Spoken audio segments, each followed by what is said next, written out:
All right, Justin. I mean, the choice last night seemed very clear. I mean, the Republicans put on the RNC. They offered opportunity, freedom, liberty, and justice for all.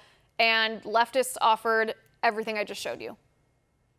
Yeah, well, that's exactly right. And I think that what we need to do is to stop calling these people protesters, to stop even calling them rioters. This isn't protesting, this isn't rioting, this is revolution. That's what this is. This is an absolute 100% revolution, and in many cases, a Marxist revolution, depending on the ideology of the particular group you're talking about.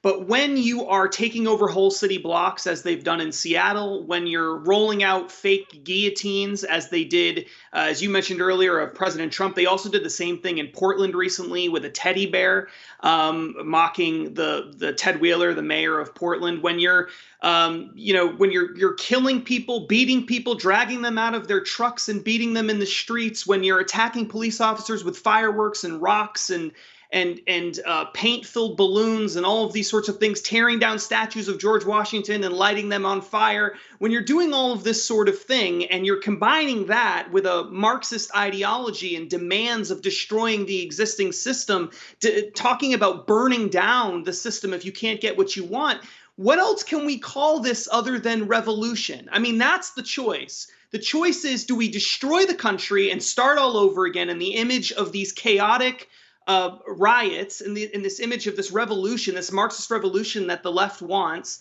the radical left? Or do we try to fix America? Do we try to build on what we've created here, the greatest, freest, most powerful, prosperous nation in the history of human civilization? That is the choice. And for anyone who thinks that isn't the choice, just watch the monologue that you just provided. Just watch the video clips, the hundreds of other video clips that show chaos in our streets. There is no doubt about it. We have a decision to make in November. It is either madness, chaos, and revolution in a Marxist style, or it's freedom, liberty, prosperity, and a return to the principles that built the greatest country on the face of the planet.